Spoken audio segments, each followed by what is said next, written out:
내가 봤을 땐 말이야. 이반은 정말 학구적인 것 같아. 그렇지. 잘 봤어.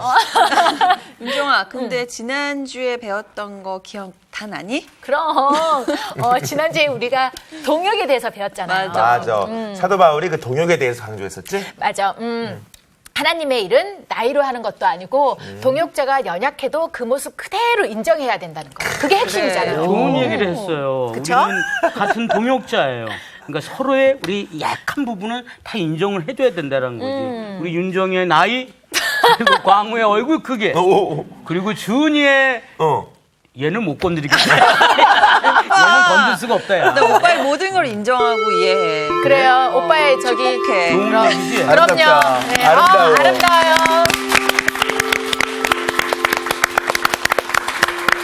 안녕하셨어요? 네. 안녕하세요. 잘 지냈죠? 네. 네. 네, 오늘도 즐거운 성경 공부 시간이 돌아왔습니다. 그럼 먼저 우리 거쳐야 될 게 하나 있죠? 복습. 네, 복습. 복습이야말로 피가 되고 살이 되는 아주 중요한 과정입니다. 네. 네. 저 뒤에 몇 분 비웃는데 비웃으면 건강에 안 좋아요. 우리 상훈 학생부터 지난주 우리 배운 거 한번 얘기 좀 해보세요. 지난주에 우리 배웠던 거 뭐 세 가지만 기억하시면 된다고 해서 세 가지만 기억했습니다. 세 가지는 단데. 그럼. 그러면 나머지 세 분을 위해서 한 가지만 얘기하겠습니다. 네, 한 가지만 얘기하세요. 네, 한 가지는 우리가 서로 함께 한다라는 거, 그걸 잊지 말아야 됩니다. 자, 그다음 두 번째는요. 잠깐만. 왜 이렇게 대충 지나가려고. 아니, 바닥에 그렇게 놨거든, 지금. 공부는 뿌리까지 공부. 그 함께 하는 동역의 원리를 네. 사도 바울이 뭘로 설명을 했죠? 갑자기 머리가 하얘지고 있어요. 뭘로 설명했나요? 저는 할 거 따로 있어요. 그래요? 네. 본인 거 지금 하시면 될 것 같아요. 뭐로 설명을? 갑자기 머릿속에 갑자기 지우개가 있죠. 뭐로 설명했더라? 잠깐만요. 사도 바울이 많은 지역과 거점, 예. 또 많은 사람들을 열거했죠. 네, 마게도냐를 네. 통해서 쭉쭉쭉쭉쭉 하면서 이제 에베소로 끝나는. 그러니까 그것을 기록한 이유 속에는 네. 그만큼 일을 열심히 했다라든지 그렇죠. 그런 차원에서 기록을 한 것이 아니고 네. 이 많은 사람들이 다 그리스도의 뭐로 만난다? 동역자로, 함께하는 사역자로. 그리스도의 몸, 몸을 설명했죠. 예. 그래서 뚱뚱한 몸, 가는 몸. 그 설명 기억나죠? 네. 예. 두 번째. 어떠한 그 광대한 일을 앞둘 때에는 반드시 위기가 찾아온다. 그렇죠. 네. 사도 바울이 에베소에서 그 글을 쓰면서 네. 광대하고 유효한 문이 열렸다 그랬어요. 네. 네. 그게 무슨 일이었을까요? 아주 큰 일이었어요. 그랬구나. 우리 그렇지 몰라요. 큰일이죠. 우리 목사님께서 중국을 설명하시면서 복음에 대한 맞아. 복음이 들어갈 수 있는 문. 전 저렇게 대답하는 학생을 처음 만나봤어요. 큰일인데 그 큰일이 어떤 내용이었어요? 그러니까 복음에 관한 거였어요. 그러니까 하나님의 일을 함에 있어서 사실 지난 시간에 선생님이 그 부분에 대해서 딴 설명을 하다가 잊어버리고 설명을 못했어요. 어머머. 어쩐지 내가 기억이 안 난다 했어요. 중국어 설명하셨잖아요, 그래도. 그렇죠. 에베소 지역에는 네. 그 당시에 사도 바울이 머물고 있을 때 큰 운동 경기가 열렸어요. 그래서 그 예로 북경 올림픽 얘기를 하다가 네. 정작 성경의 올림픽 얘기는 못했어요. 아이고. 그 얘기를 선생님이 빠뜨리고 지나갔습니다. 네. 에베소 지역에는 그 오래된 고대 운동 경기가 열려서 많은 노예들, 많은 사람들이 몰려들었습니다. 그거를 사도 바울은 광대하고 유효한 문이 열렸다 이렇게 표현을 한 거예요. 근데 반드시 모두 찾아온다 함께 위기도 함께 찾아온다. 네. 설명 잘했어요. 감사합니다. 근데 우리 광우 학생. 네. 그 위기도 찾아오고 그지만 동역이 일어나는 부분에 있어서 영적인 위계 질서에 대해서 말씀해 주셨던 걸로 기억이 됩니다. 뭔가 그것을 주관하는 사람, 말씀을 맡은 자, 그걸 전하는 사역자들 가운데에서 그걸 주관하는 자도 어떤 그런 자기 자신의 의로 내지는 어떤 교만함으로 하면 안 될 것이고 또 그걸 따르는 사람들의 입장에서도 그것들을 잘 질서 있게 따르는 것이 중요한 질서가 있어야 된다라고 말씀해 주신 것 같습니다. 예, 사역자도 약점이 많죠. 예. 예. 그렇게 선뜻 대답할 줄 몰랐어요. 네. 예. 그 성경에 신뢰가 된 인물이 하나 있죠. 누굽니까? 디모데. 네, 네. 맞습니다. 디모데는 두 가지 캐릭터가 있다 그랬어요. 네. 첫째, 저처럼 약했다. 맞아요. 네. 건강이 약했고. 예. 둘째, 저처럼 내성적이었다. 왜 제가 하려는 걸 자꾸 막으세요? 나야니까. 그럼에도 불구하고 그가 불편하지 않도록 네. 말씀을 맡아 전하는 자로서 잘 돌봐주라. 네, 호흡을 길게 두고 길게. 또 기다려줬다는 느낌. 맞아. 그 얘기는 사도 바울이 성도들에게 부탁을 해요. 네. 그러니까 사실 그런 것 같아요. 한 교역자가 만들어지는 거는 홀로 되는 일은 아닙니다. 교계가 기다려주는 시간이 필요해요. 그렇잖아요. 저도 이렇게 목회 지난 시간을 돌아보면 제가 교회를 섬겼던 기간도 있지만 사실 더 많은 시간이 교회가 저를 기다려준 시간이 더 많았어요. 그래서 그 기다림의 결과로 이제 교회를 섬길 수가 있는 거죠. 그러니까 잘나서 제가 섬기는 게 아니죠. 자, 아주 복습을 잘했어요. 자, 오늘은 고린도전서 왜? 주은이도 좀 뭐 잊어버리신 것 같아요. 더 이상 뭐 할 게 없어요. 자, 오늘은 고린도전서 16장 13절서부터 보도록 하겠습니다. 오늘 수업 고린도전서 31강 남자답게.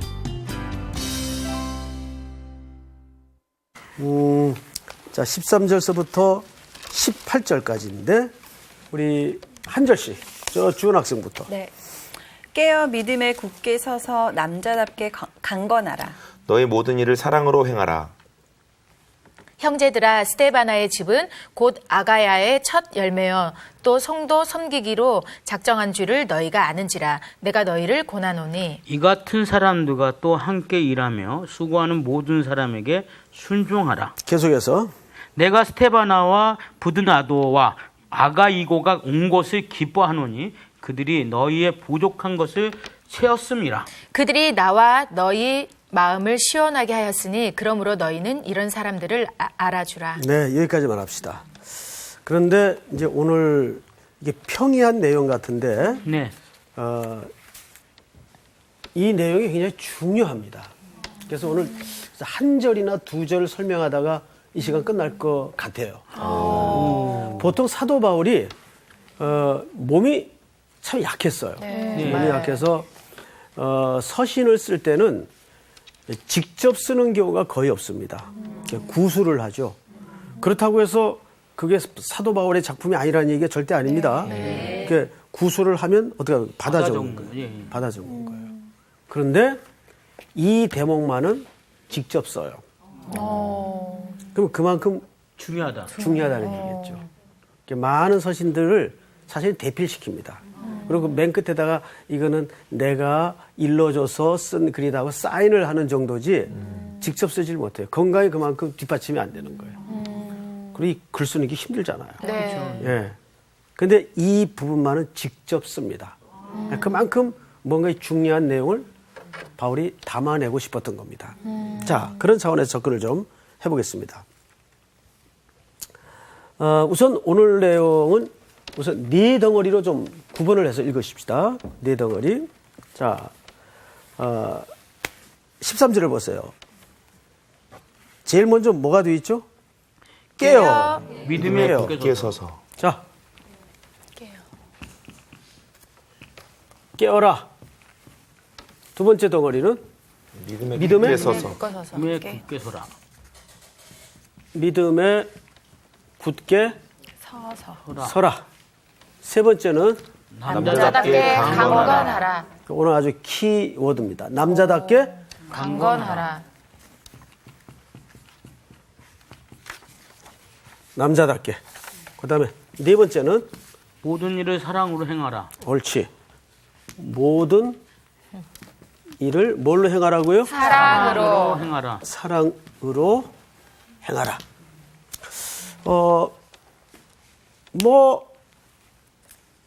다 그냥 있을 수 있는 부탁이고 명령인데 얼핏 좀 이해가 안 가는 주제가 몇 번 주제 같아요. 3번 왜 그렇게 생각했어요? 남자답게 강권하라. 그게 왜 어색해요? 마치 그 남자에게만 국한된 것처럼 얘기하는 분위기인 것 같습니다. 그렇죠. 그럼 다 남자 같아져야 되느냐? 그렇죠. 라는 질문이 있을 수도 있고, 예. 잘 봤어요. 오늘 이 주제가 사실은 굉장히 중요합니다. 예. 자, 지금부터 이 부분에 대해 설명을 좀 하겠습니다. 바울이 왜 이런 부탁을 했을까요? 바울이. 여기 이유가 있어요. 우리 고린도 전서에 보면 고린도 교회가 가졌던 심각한 문제가 있었죠. 초창기에. 네. 우리 주은 학생. 네. 지식에 대한 어떤 지식에 대한 숭상. 네. 또 우리 상훈 학생. 영적인 대한 교만함 같은 게 있어요. 옳지. 교만함. 뭐 맥락이 같아요. 또 누구? 우리 저기 청강생. 이렇게 뭐라 그러지? 좀 성적으로 많이 타락했다. 옳지. 네. 맞습니다. 성적으로 많이 타락했어요. 그다음에 우리 광우 학생. 선생님이 바라는 답이 아직 안 나왔어요. 아, 안 나왔지. 서로 교만함? 싸움 막 분열. 그렇죠. 아니 어떻게 중간에 들어온 학생이 겸손해야 돼. 해야 됩니다. 참에 보세요. 고린도교의 제일 큰 문제가 파벌 문제였죠. 굉장히 싸웠잖아요. 네네네. 아볼로파, 예수파, 뭐 게바파 네. 해가지고 엄청 싸웠어요. 왜 싸우게 됩니까? 보통 싸울 때. 그러니까 서로 자기들이 잘났다고. 잘났다고. 그렇죠. 결국은 그것 때문에. 아까부터 말문을 막는 데가 하네. 그러니까 다 자기 생각이 옳다라고 생각을 하니까. 철학이 되게 많았던. 영적인 무지함 때문에 그렇습니다. 무지. 뭐지? 결국은 안다고 아는데 제대로 아는 게 아니죠. 그걸 우리는 무지하다 그래요. 자, 보통 이제 아이들 보면 자기만 알아. 이게 성도들의 신앙 상태를 보면 저 성도가 성숙하냐 아직 미성숙하냐를 대충 어떻게 알 수 있는가 하면 자기중심적인 성도는 아직 미성숙한 거예요, 사실은. 그래서 사도 바울이 그런 성도들의 상태를 대고 표현한 게 하나 있어요. 3장을 찾아보세요. 아, 아이처럼 그렇지. 아이 같은 신앙. 예. 역시 반장 같아. 일단 찾아보세요, 3장. 3장. 자, 우리 저기 상훈 학생이 말한 김에 읽어보세요, 1절부터. 형제들아 내가 신령한 자들을 대함과 같이 너에게 말할 수 없어서 육신에 속한 자 곧 그리스도 안에서 어린 아이들을 대함과 같이 하노라. 내가 너희를 젖으로 먹이고 밥으로 아니하였노니 이는 너희가 감당하지 못하였음이거니와 지금도 자, 못하리라. 여기에 고린도 교회 성도들을 가르쳐서 그런 상태, 지금 여러분들이 열거한 그런 상태를 가르쳐서 너희 틀려 먹었다 그러질 않고 뭐라 그랬죠? 어린아이. 어리다 그랬어요. 어리다. 자, 그러면 상훈 학생 대답하세요. 이 선생님하고 공부할 때는 자꾸 이렇게 뇌를 써야 돼. 네. 뇌를 집에다 두고 온 사람처럼 그냥 가만히 앉아 있어야 돼.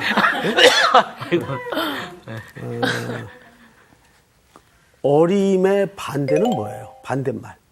어리다의 반대말. 성수. 어른 같은 성숙. 성숙이죠. 네, 오늘 옆에 사람 조심하세요. 어리다의 반대 개념은 성숙이에요. 그거를 헬라 사람들은 남자답다라고 얘기를 합니다. 표현해서. 표현을 하죠. 특별히 히브리 사람들은 그거를 남자답다라고 얘기를 합니다. 이게 왜냐하면 성인의 상징을 남자로 보거든요. 그래서 숫자도 남자를 세죠. 여자를 세질 않아요. 여자는 사람이 아니래서가 아니에요.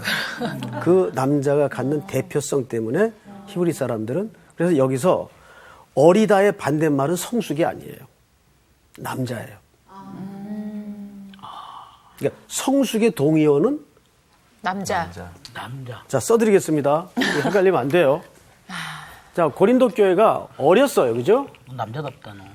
어렸다.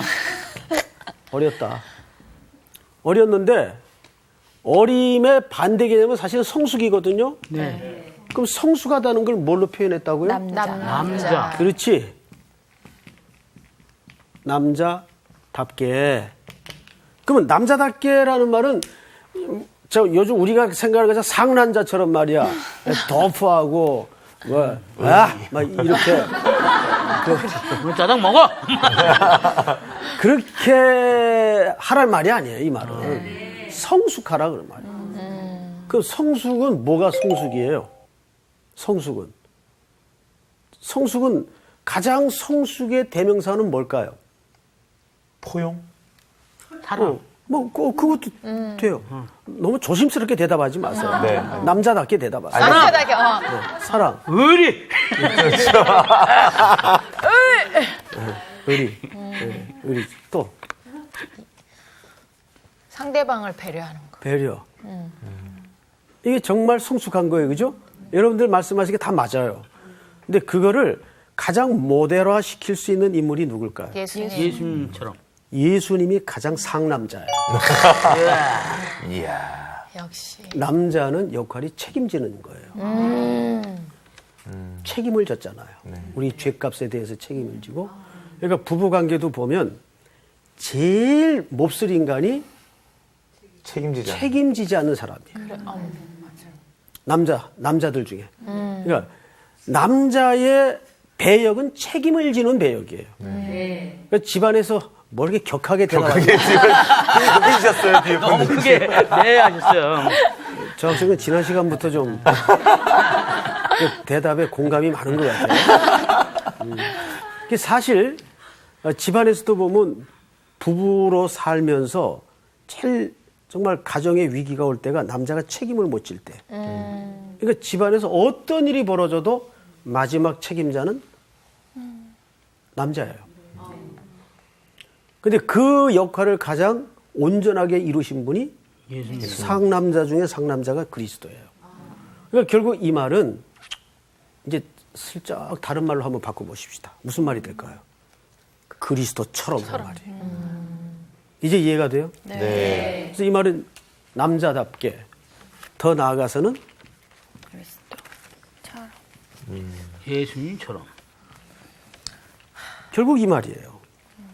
근데 이거를 막 그 어떤 설명에서는 남자의 성격은 어떤 거냐 뭐 이래가지고 또 이상한 해석과 주석이 있는 경우들이 있는데 여기서는 철저하게 성경신학적으로 저 개념을 말하는 겁니다. 자, 복습. 어리다의 반대 개념은 성숙을 대표하는 언어의 표현은 남자답다. 남자 중에 상남자는 예수님.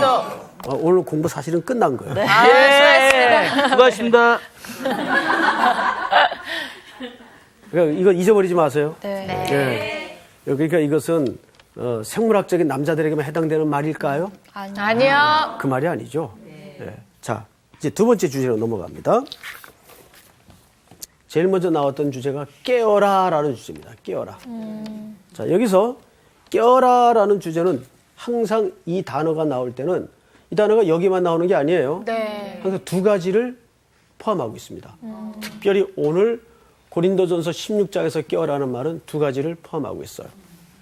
이 두 가지 개념에 대해서 자, 남자답게라는 말은 이해를 했죠. 네. 지웁니다. 이제 우리가 넘어간 주제는 이 두 가지 주제인데 깨어라는 주제인데 두 가지 의미가 있다 그래서 첫째 긴박성.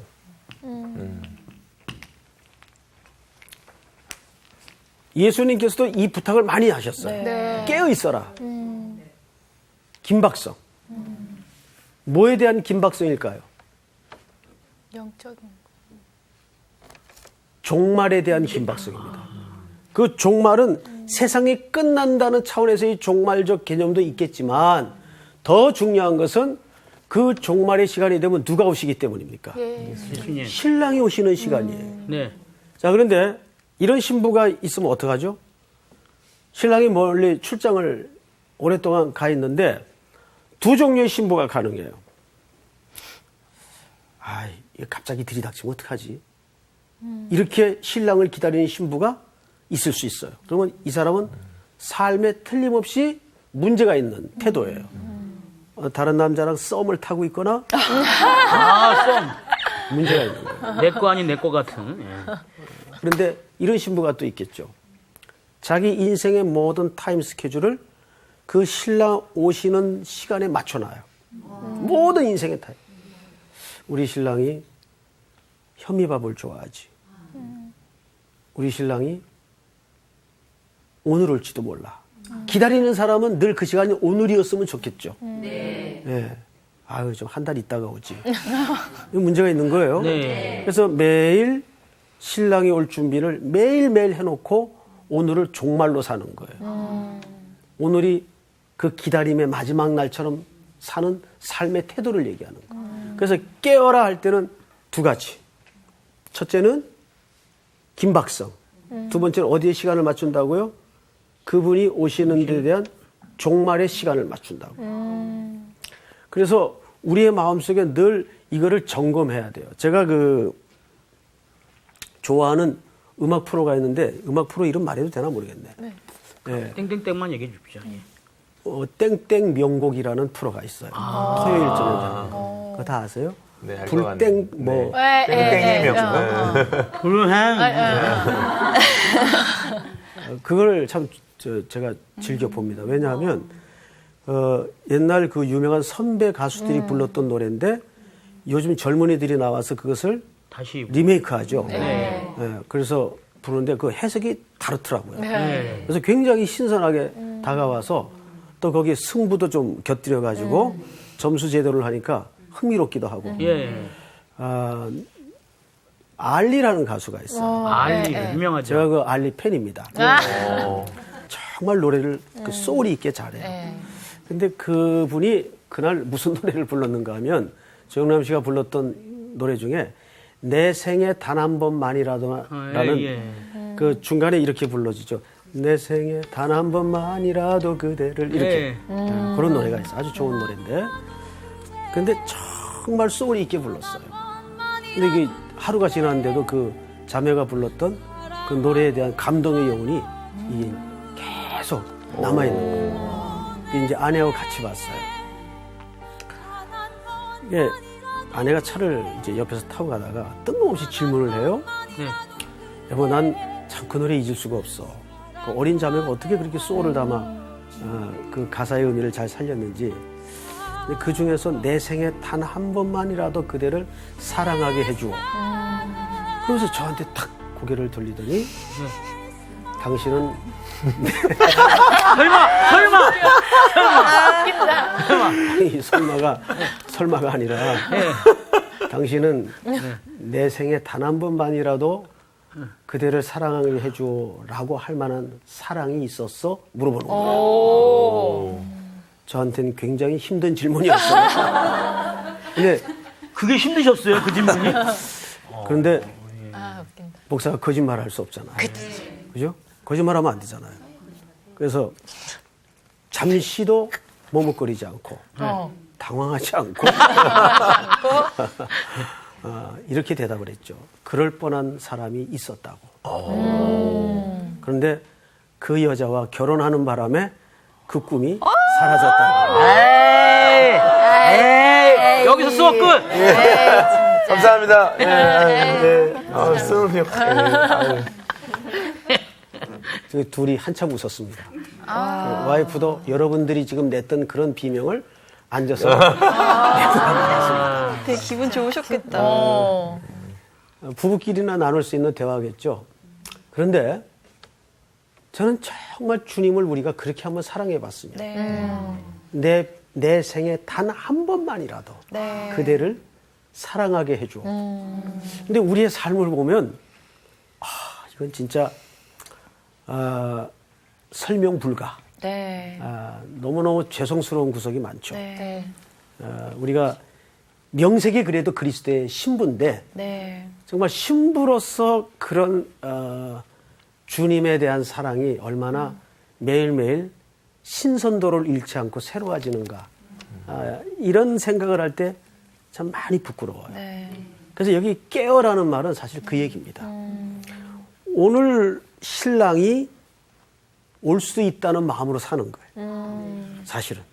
그러니까 에녹이 이 땅에 365년을 머물다 갔지만 그가 300년 동안을 하나님과 동행할 수 있었던 것은 비밀이 하나 있어요. 그 시점이 정확하게 65세 되던 해 아들이 태어나는 시점부터입니다. 무두셀라. 에녹이 낳은 아들이죠. 65세 때. 그래서 에녹은 하나님과 동행한 시간이 딱 300년이에요. 365년이 아니에요. 성경 기자가 그걸 일부러 밝히죠. 에녹이 낳은 아들. 무두셀라의 히브리어에 담긴 의미가 뭐냐면 이 자녀가 죽으면 곧 심판이 임한다. 자, 집에 떡하니 귀한 아들이 하나 태어났는데 얘 이름이 심상치 않아. 하나님이 이름을 주셨겠죠? 네. 이 자녀가 죽으면 곧 심판이 임한다. 어느 아버지가 정신 안 날 아버지가 있겠어. 부모로서 살아가지만 매일이 마지막 날처럼 살 수밖에 없는 거예요. 그래서 무두셀라의 나이가 제일 길어요. 네. 969세. 그 가장 긴 나이 속에 감추어진 하나님의 마음을 알아야 돼요. 뭘까요? 패역한 인생들에 대한 긴 맞아. 기다림이에요. 그러니까 그런 수치 하나 속에도 하나님의 마음을 담아서 성경에다가 기자를 통해 기록을 해놓는 거라고요. 무두셀라 오래 살았네. 이렇게 성경 읽으면 의미를 놓치고 읽는 거죠. 이렇게 하나님은 우리 인생을 향해서 길이 오래 참으셨구나.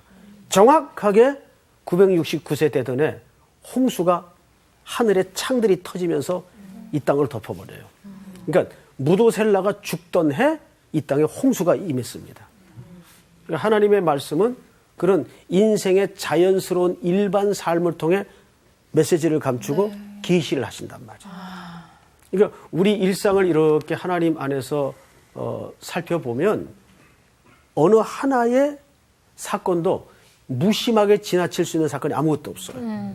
그래서 저는 제일 중요한 게 우리 지난 시간에도 공부를 했지만 옆에 오늘 나와 함께 둔 사람을 가장 소중하게 생각해야 돼요. 우리 상호 씨는 지금 누가 가장 소중한 사람이에요? 저희 아내가 소중합니다. 옆에 있는 사람이 저기 그런 의미. 저는 송태근 목사님입니다. 네, 저는 여러분들이 가장 소중한 사람이에요. 이렇게 또 강의를 들어주는 사람이 있으니까 제가 잘난 체하고 이제 강의를 하는 거죠. 네, 그러니까 항상 지금 우리 이렇게 방송을 지금 진행하는데도 이 방송이 우리 많은 기독 시청자들에게까지 전해지기에는 보이지 않기 때문에 수고하는 저 카메라 잡고 계신 분들, 예? 저런 분들이 보이지 않는 자리에서 다 수고해 주기 때문에 이렇게 다 여러분들 잘생긴 얼굴들이 온 전국에 해외까지 매주. 그러니까 그게 참 감동스러워요, 저는. 이제 시간이 맞아서 시간을 이렇게 시청을 해보면 그냥 이렇게 장면들이 무심히 보이질 않아요. 저 뒤에는 그 보이지 않는 사람들의 수고가 감추어져 있구나. 항상 여러분들이 이 눈을 어떻게 훈련해야 되냐면 드러난 것만 보는 훈련이 돼서는 안 돼. 그 드러남에 꽃이 피워지기까지 그 뒤에 땅 밑에서 온갖 그 힘을 위로 이렇게 솟구치게 하는 작용과 운동들이 있단 말이에요. 그런 작용들이 모아져서 꽃이 피는 거예요. 꽃이. 근데 우리 꽃만 예쁘다 그래요. 꽃만. 우리 기독교인들은 그런 가치에 물들어서는 안 되겠죠. 꽃은 예쁜데 더 아름다운 것은 보이지 않는 곳에서 그 꽃을 만들어내는 기운들. 그래서 항상 우리 한국의 기독교가 조금 더 깊이로 들어가려면 그런 보이지 않는 가치. 깨어 있어야 그게 다 보여요. 그래서 오늘도 우리가 눈을 떴다는 것은 안 보이던 세상을 감았던 세상을 보는 거예요. 그게 깨어나는 거예요. 그래서 아침마다 우리는 뭘 연습하는 거죠? 결국 이게 저녁에 누울 때는 사망, 아침에 눈 뜰 때는 부활. 이거 연습하는 거예요. 이게 빈말이 아닌 게 죽은 사람이 자는 사람은 죽은 거예요, 그거. 뭐 메론 그리고 놀려도 알기를 해. 뭐 그 참자한 거 진짜 말 그대로 죽은 거예요. 얘가 확 되네. 진짜. 그 시체지 뭐야. 네. 아무것도 몰라. 네. 그런데 아침에는 우리를 하고 또 새로운 세상. 한 번도 걸어보지 못한 24시간을 선물로 매일 주시는 거예요. 그래서 매일 우리는 또 나가야 돼 이러지 말고 기대에 찬 설렘으로 아침을 맞는 거예요. 그리스도 안에 있으면 새로운 피조물이라. 아멘. 이게 그리스도 안에 깨어 있는 자의 중요한 인식이고 시각이어야 된다고 말이죠. 아멘. 아멘. 너무 무거운 얘기만 해서 죄송한데, 자, 우리 진도 나가십시다. 자, 그 다음에 우리 베드로 전서 5장을 좀 열어볼까요? 뒤로 넘겨서 8절, 9절을 우리 광호 학생이 한번. 근신하라 깨어라 너희 대적 마귀가 우는 사자같이 두루다니며 삼킬 자를 찾나니 너희는 믿음을 굳건하게 하여 그를 대적하라. 이는 세상에 있는 너희 형제들도 동일한 고난을 당하는 줄을 암이라. 예, 여기에서 또 깨어라는 말이 나오죠. 근데 네. 여기서 깨어는 조금 입장이 달라졌어요. 왜 깨어 있으라 그러죠? 우는 사자가 삼킬 자를 찾고 있기 때문에. 이게 눈 감고 있으면 채간단 말이에요. 자, 근데 여기 무슨 사자예요? 우는 사자예요. 사자가 왜 울죠? 배고파서. 배고파서 울어요. 허기가 져. 그 마음을 잘 아시죠? 잘하는 거. 울고 싶다 지금. 허기가 져서 울어요. 이제 이런 분들은 배고픈 게 뭐지? 이렇게 묻는 분들이에요. 배고픈 게 내가 말해놓고 미안해. 아이고 다른 사람이 그랬으면 정말 화났을 거예요. 이게 우는 사자는 말 그대로 울기만 해요. 그 말은 이제 사실 배가 고파서도 울지만 또 하나 그냥 겁만 주는 거예요. 이게 실질적인 위협이 안 되는 거예요. 우리한테. 왜 그럴까요? 이미 그리스도께서 십자가의 승리를 영단번 이루어 놓으셨기 때문에. 그래서 이 승리는 바뀌어지지 않아요.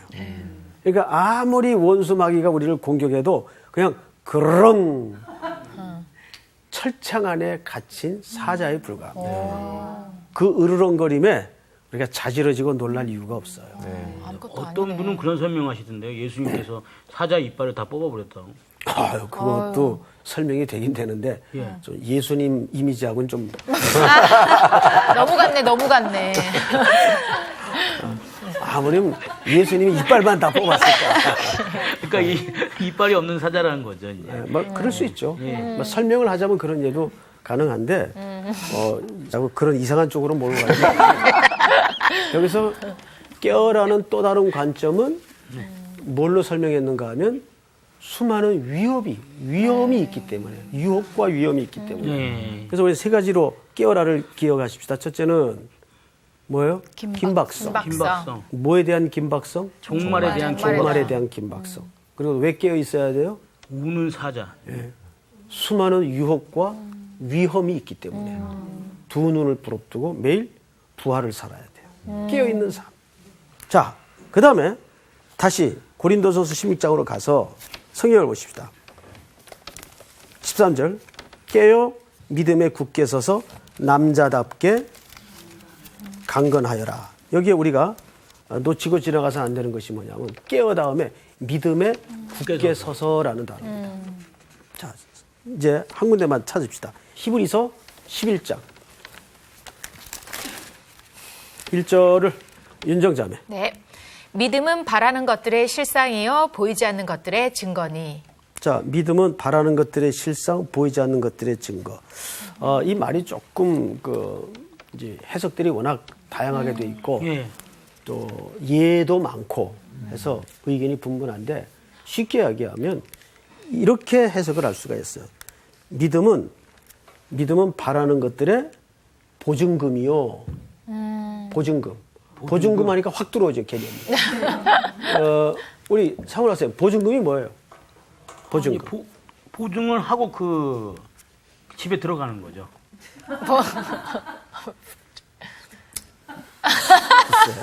전세는 제가 설명했죠. 잠깐 애매한데. 그러니까 보증은 그러니까 쉽게 얘기하면 이 사람을 이제 보증을 한다라는 금액을 어떤 적정에 놓는 거죠. 그 설명도 되고 또 우리 윤정자매는. 일단 보증금을 걸어두면요 어디 못 도망가요. 그러니까 계속.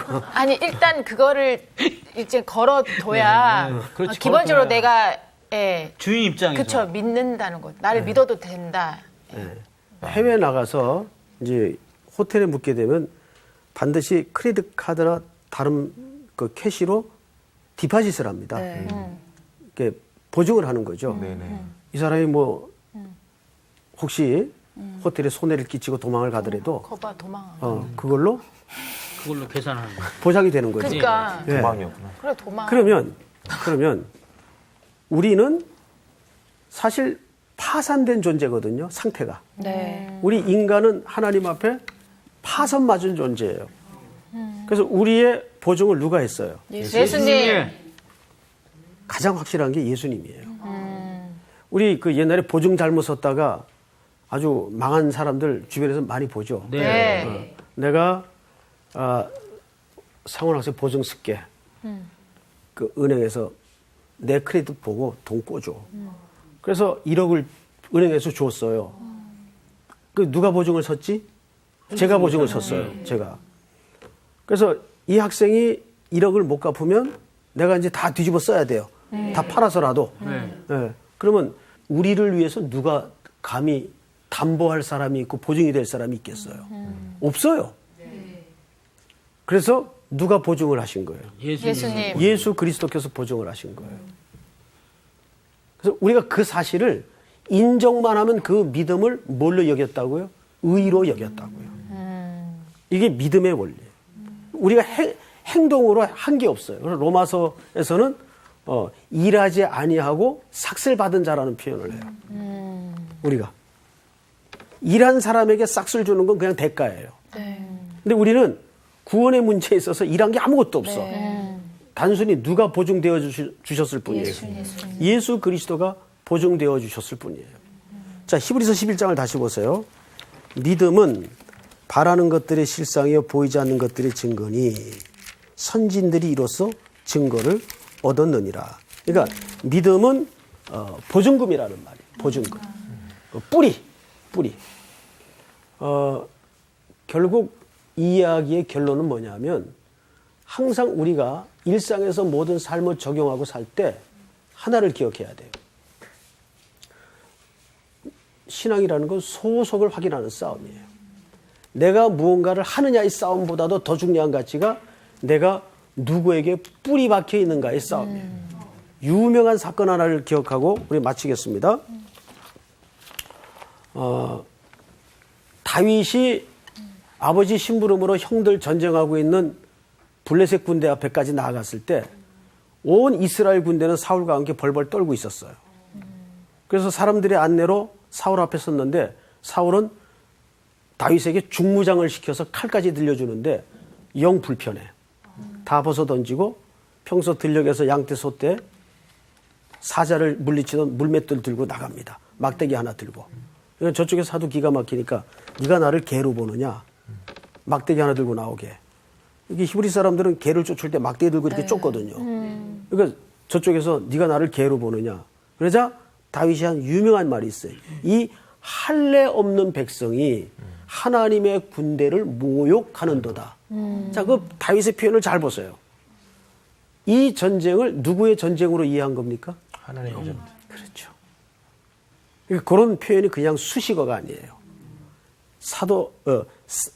다윗의 신앙 의식을 그대로 여과 없이 드러내주는 겁니다. 이 할례 없는 백성이 하나님의 군대를 모독하는도다. 그러니까 자기 소속이 어디인지를 정확하게 알고 그 싸움을 들어가는 거예요. 그러니까 전쟁은 원리가 중요해요. 그러니까 다윗은 이 전쟁을 크기의 전쟁으로 이해하지 않고 세력의 전쟁으로 이해하지 않고 하나님의 전쟁으로 이해했다는 놀라운 고백을 거기서 하는 겁니다. 그러니까 여러분들도 마찬가지죠. 우리가 수많은 상황을 맞닥뜨리고 사는데 그 모든 게 다 전쟁이에요. 그럼 그때 우리가 이 싸움을 내가 감당해야 될 싸움으로 이해하는가 또는 저쪽에 10 가졌는데 나는 5밖에 없어 크기의 싸움으로 이해하는가 아니면 하나님의 전쟁으로 이해하는가. 신앙은 결국 소속의 싸움이고 그것을 매일 거듭 확인하는 겁니다. 자, 오늘 공부는 여기까지 끝. 수고하셨습니다. 감사합니다.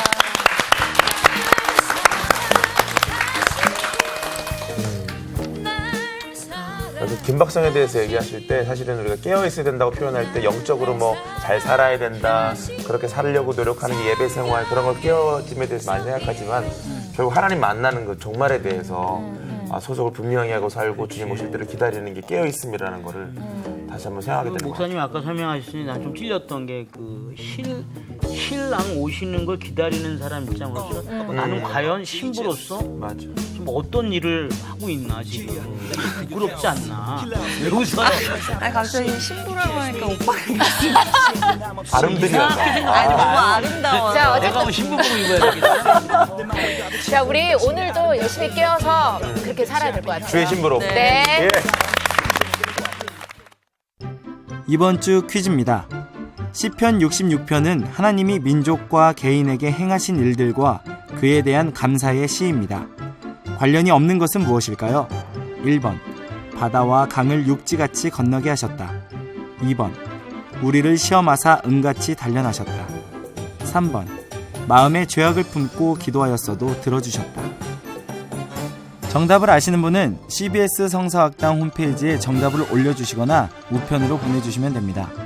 보내실 곳은 서울특별시 양천구 목동서로 159의 1번지 CBS 성서학당 담당자 앞입니다. 연락처를 꼭 남겨주세요. 선정되신 분들에게는 대한성서공회에서 성경, 송태근 선생님의 내가 어디 있느냐, 하나님이 꿈꾸는 교회, 김기석 선생님의 오래된 새길, 신우인 선생님의 땅과 하늘의 갈림길에서, 구미정 선생님의 두 글자로 신학하기 가운데 하나를 드립니다.